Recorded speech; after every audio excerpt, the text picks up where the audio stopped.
அன்பு நண்பர்களுக்கு வணக்கம். பழமொழி 400, பதிவேற்றம் 133, பாடல் 131. நண்பு ஒன்றி தம்மாலே நாட்டப்பட்டார்களை கண் கண்ட குற்றம் உள எனினும் காய்ந்து ஈயார் பண் கொண்ட தீம் சொல் பனைந்தோளாய் யார் உளரோ தம் கன்று சாக்கரப்பார். ஒரு பெண்ணை பார்த்து சொல்லுகிறார். அந்த பெண் எப்படி இருக்கிறாள் என்றால், அவளுடைய பேச்சானது பண் போல இருக்கிறதாம், இனிமையான இசை போல இருக்கிறது. அவளுடைய உருவம் எப்படி இருக்கிறது என்றால், மெல்லிய மூங்கில் போன்ற தோள்களை உடையவளாக இருக்கிறாள். அப்படி சொல்லி, அப்படிப்பட்ட பெண்ணே, நல்லவர்கள் தாங்கள் கொண்டுள்ள நண்பர்கள் தவறே செய்தாலும் கூட அதை பொருட்படுத்த மாட்டார்கள். அந்த தவறை பெரிதுபடுத்தி வெளியிலே பேச மாட்டார்கள்.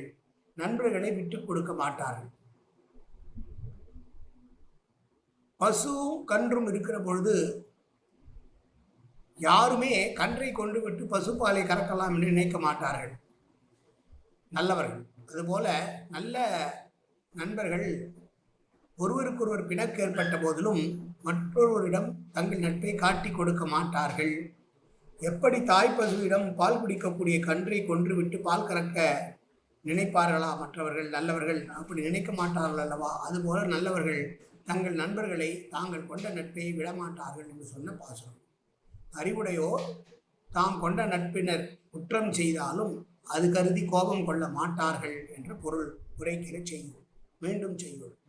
நண்பு ஒன்றி தம்மாலே நாட்டப்பட்டார்களை கண் கண்ட குற்றம் முளை எனினும் காய்ந்தீயார் பண் கொண்ட தீம் சொல் பனை போலாய் யார் உளரோ தம் கன்று சாக்கரப்பார். நன்றி, வணக்கம்.